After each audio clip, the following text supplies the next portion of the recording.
Looking to another like part 5 or 6, the Phillips Curve.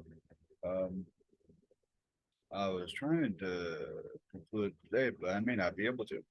Try to do 15, 20 minute videos, but who knows how long it'll take me to read this. But anyway, so I'm continuing on the Phillips Curve, and I'm at the specification of inflationary expectation, adaptive expectations hypothesis.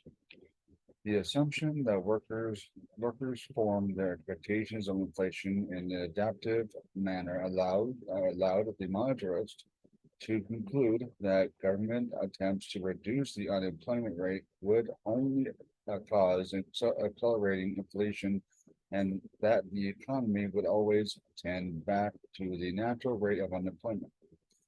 The only way the government could sustain unemployment rate below the natural rate using aggregate demand stimulus would be if they continually drove the rate of price inflation ahead of money wage inflation, and workers' continuation may have misperceived the true price inflation rate.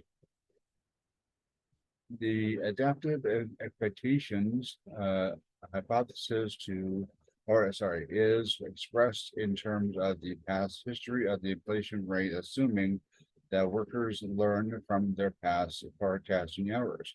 An adaptive price inflation expectations, the following model expresses this idea.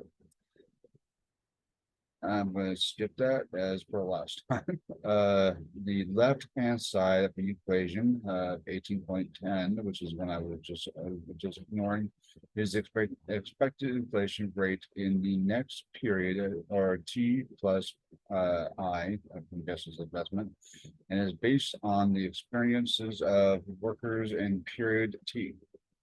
The equation 18.10 has two components on the right-hand side. P is the expected inflation rate in the current period. Thus, workers use this inflation rate as a baseline to what they think the inflation rate in the next period will be.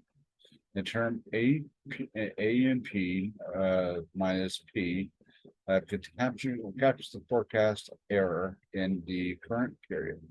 P is the expectation of that workers form period T minus I of the inflation rate in period T. The difference between that expectation and the actual rate that occurred is the size of their forecast error. The coefficient A measures the strength of the adaptation to error. The higher is A, the more responsive workers' expectations will be the actual rate of inflation. If A equals I, error, the higher, wait a minute, okay, I'm not sure I got that right. The higher is A. The more responsible or the more responsive workers' expectations will be the actual rate of inflation. If A equals I, then the expected inflation rate is period 10 plus, sorry, not 10, but T plus 1. I is simply the actual rate of inflation in period T. Note that even if expectations quickly adapt the errors or two errors A equals I, if inflation is rising, workers will still make errors in their forecast year after year, as we will see.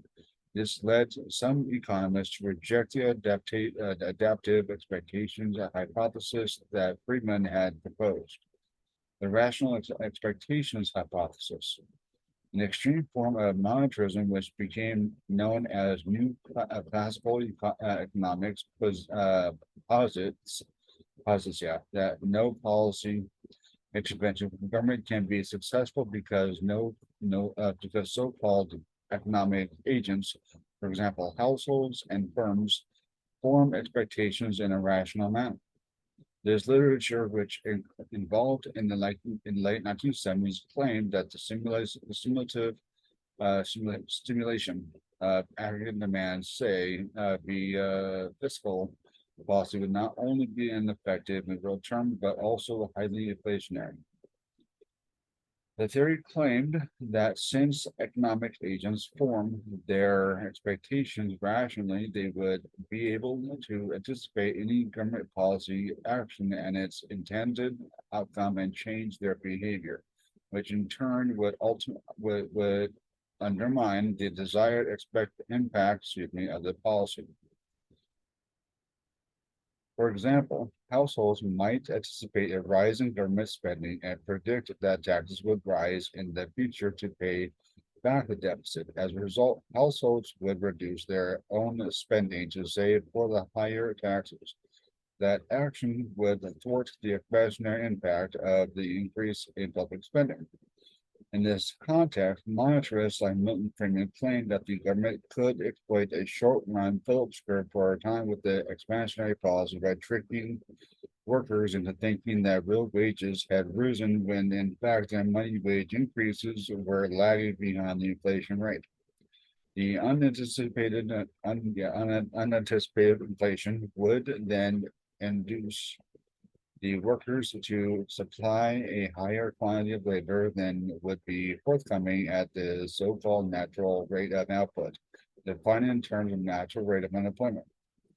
Recall that under adaptive expectations, economic agents are playing catch up all the time. So workers' expectations of inflation could take time to catch up with the actual inflation rate. Once they adjusted to the actual inflation rate and realized that their real wage had actually fallen, they would withdraw their labor so that the natural level of output would be restored.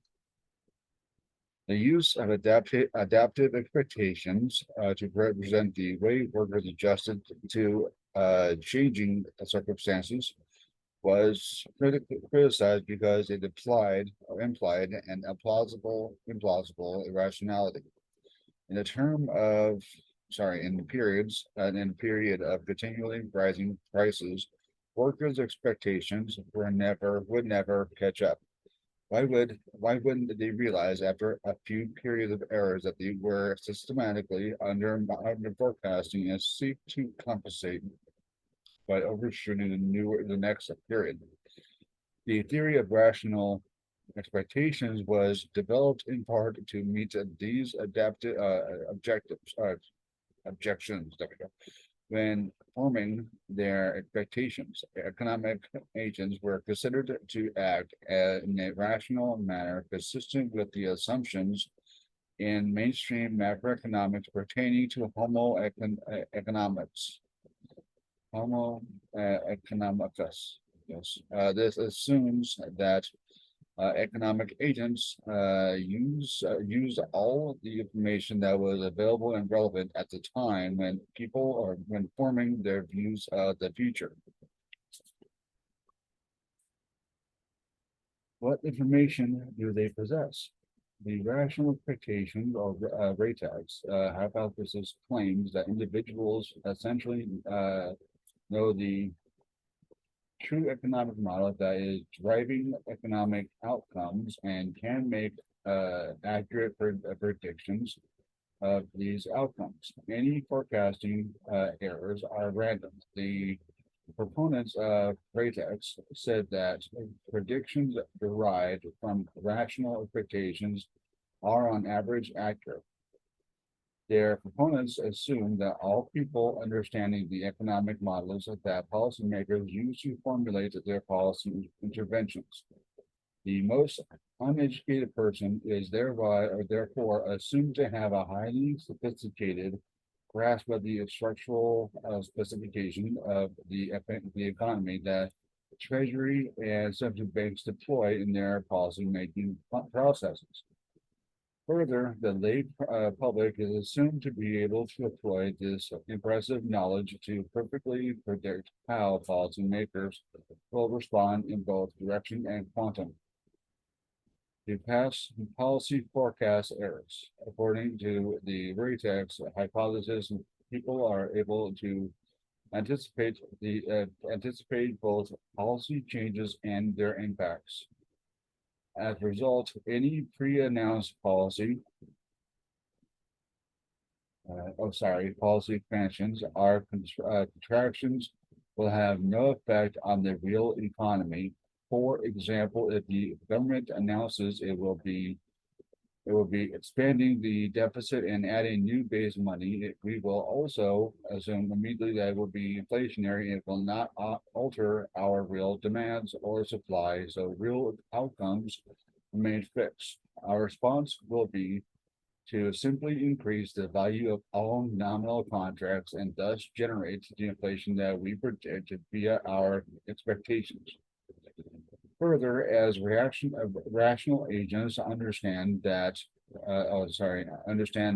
economic models and used by policymakers, they can predict policy, even if it is not announced. Rational agents cannot be surprised by predictable policy, and any policy formulated on a basis of available data and models used by policymakers will be foreseen by rational agents.